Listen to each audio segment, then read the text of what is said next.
Okay, I'm going to go through some of the things that SBA, how SBA works, and then I'm going to talk to you about what SBA has done the last couple of months to help us through this crisis. Okay, the way the program works is borrower goes to a lender, and we have 84. Chevy Chase Bank is one of them. We have lots in the room here. The lender provides an approval subject to an SBA guarantee. They then submit that loan to SBA, and SBA approves it, gives them back a number, and you get a loan.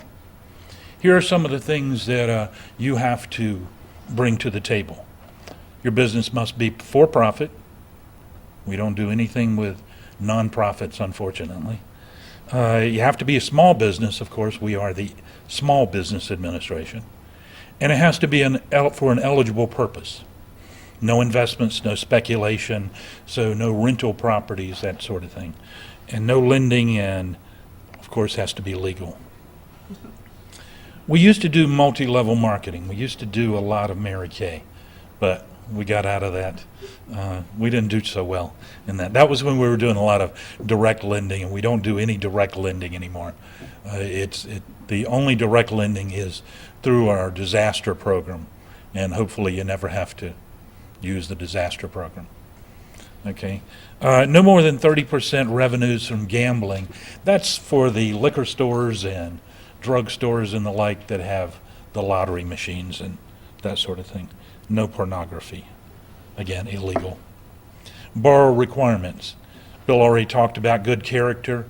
We look at your credit reports as the lender does. No outstanding judgment or liens. Although if you have a lien that's satisfied and it's on your credit report, that's, it's perfectly okay. You fixed whatever it was. No delinquent child support or student loans. One of the requirements of any government lending program is that you not owe the government money that is past due. But as long as that is up to date, current, that's perfectly okay. No open bankruptcies, and you must be either a citizen or a legal permanent resident. Okay, SBA also worked with small business development centers to help veterans. We have a Patriot loan program that I think most of you know about, but veterans are not getting the counseling and training they need to be able to get businesses started. So these grants helped small business development centers hire a specialist who could talk to veterans and help them. We also have online training that's brand new for exporters. Exporting is very important in this country, and more than 97% of all exporters are small businesses. So this is new training that nobody has to go anywhere. You can do it online. Everything is brand new. There's a bunch of modules, and this is just what SBA offers directly. We have small business development centers around the country that are offering their own stuff. The SBDC at George Mason University in Virginia now has a 12-module international training program, which is absolutely free as well. You just need to call the Small Business Development Center out there. And all of this is in your little booklet that you have, our resource guide, and everything I've said and more is in there. And all the small business development centers, all the SCORE offices. The SCORE has 11,500 volunteers around the country that are willing to help you. Small business development centers. There are 69 actual offices, I believe, is the number. Exporting is something that, if you're not doing it, something you should consider looking into. Even at this time, there's a lot of opportunities there. The last thing on my list is we have this small rural lender advantage program, and it was called the Rural Lender Advantage Program because they were just going to do it in states out west where they had lots of rural population. But they found that the same type of problems existed for lenders who do fewer than 20 SBA loans a year. It's really hard for them to have the employee base who are experts in SBA. It's hard for them to keep up with the program with all the changes, and Bill can tell you that we're changing all the time. The rules, are fluctuate.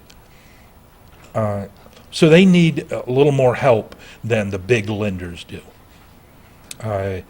This provides them with a place where they can fax in the application process to get an approval, and they can get it within 3 to 5 days, which is something that's only been available to the very large lenders. That's why I encourage you, if you're interested in financing, to look around. Go through the list on, I think it's page 41 of the resource guide, and you'll see all of our local lenders listed there. Talk to them. Interview them as though you were hiring them like an attorney or an accountant. You don't want to have to do, this all again, 6 months from now when you come up with a new project, with some new opportunity. You don't want to have to start all over again. So go talk to somebody who understands your business, because they got it. Almost every loan officer you're going to talk to from a bank has to take this to someone else. They would have to take it to Bill at Chevy Chase. They would have to take it to a loan committee. Well, they're not going to be interested in dealing with you if they don't understand your business and how your business operates. So you want to interview them, talk to them. If you feel comfortable with them, please don't shop your package around. Find who you want to deal with and go deal with them. It's a rather small marketplace, and as you can see, all of these guys and ladies here from banks, they all know each other, so they know when you're shopping loans, and they're not going to be too appreciative of it. Thank you.